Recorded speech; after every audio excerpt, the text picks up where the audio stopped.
All right, so this is for Mohammad Saim, and if I murdered your last name, I apologize. Okay, so the first thing that I would say right off the bat is that you want to, one, get a better sense of anatomy going on, and two, you want a better sense of form going on. And the anatomy now is kind of going to get a little bit nitpicky, but one, I can't really tell if it's female or male because of the simple fact that the way the chest goes. Um, the arms would actually come down. Uh, there's a muscular system here that would spread into the chest, and that would bulk out your chest a little bit. So you would have kind of a fan like coming in here. The second thing is that you wanna get the like you've got a good bicep here, you've got a good forearm here, but when it comes over here, you lack the definition. Same thing here. I'm losing the definition, especially in the elbow and around the meaty part of the forearm. Things like that are just kind of things that you need to kind of work on a little bit more. The other thing too is in the hands and wrist. I think that there's two bones in here like this, and when you fold them out like that, they're actually parallel. Versus when you twist them like this, they're actually crossed. Um, and then that's going to kind of round out these features here and kind of give you more to deal with as far as the anatomy goes. So again, a little bit more anatomy, and then you might consider some secondary pectorials to kind of build in this idea of your rounded forearm. Now, the next thing that I would say right off the bat is that you've got one light source going on, which is good, and it's a low contrast light, which I understand, but you might want to push the contrast a little bit more. And so what that means is getting in here.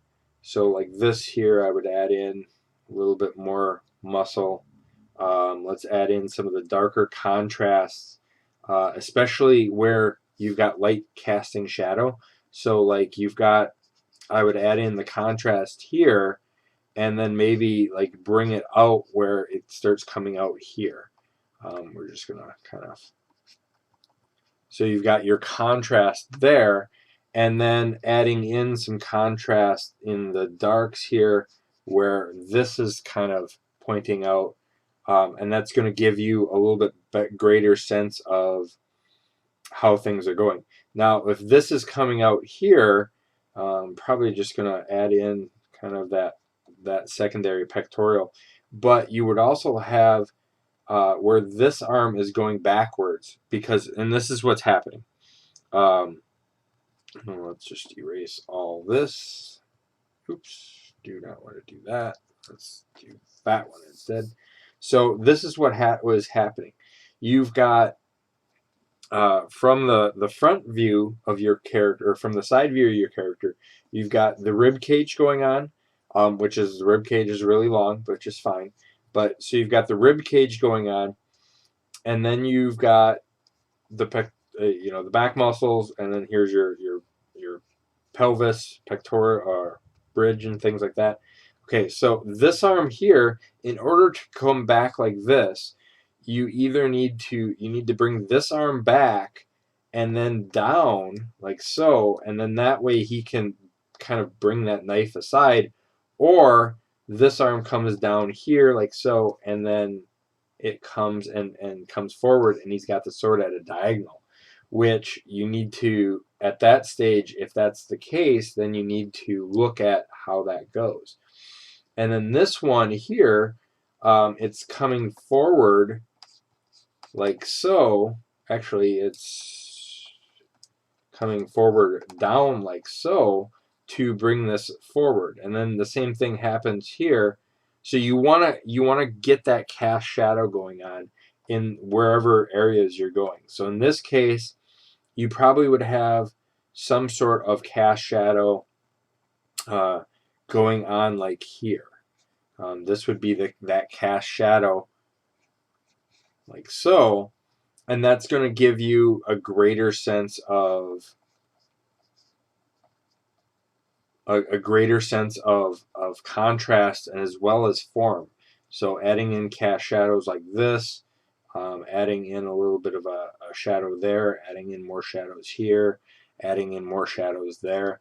Same thing goes up here, is getting that form going down to really push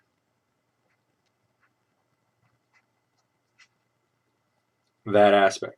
And now it's very subtle, but by doing so, what's happening is I'm getting a much more, a greater sense of form and contrast in there. And then I can even add in, my ribs, pectorals, that type of thing. As well as, you'd have the darks. So you'd have the darks under the light here. You'd have this here, and this would probably be casting some sort of shadow in there. Same thing over here. You want to add those darks, and that contrast is going to really sell more of what you've got going on. And then what I would also watch out for is your sword. Right now, the sword is actually causing a tangent issue going on right here. Let's go here. So there's a tangent going on right in this area here. And what the reason is this elbow comes and touches here. The sword basically comes here, and the sword comes here. So that tangent is causing a lot more issues. And in all reality, a quick fix for that is just to make the circle a lot bigger to encompass the different areas. You want to stay away from those tangents as well.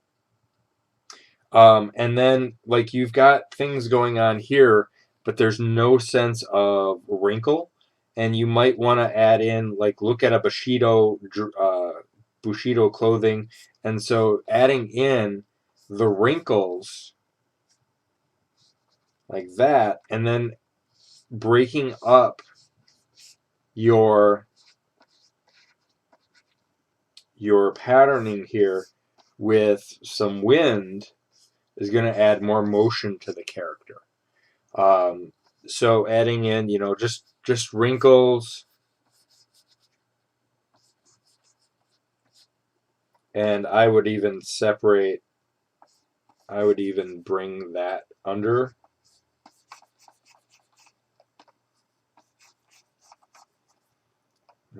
Maybe not. I don't know.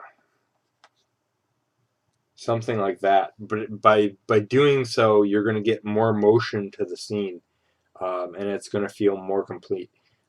Just having it grayed out here turns everything into kind of this big block where there's no sense of what it is. What are you trying to? Is it smoke? Is it is it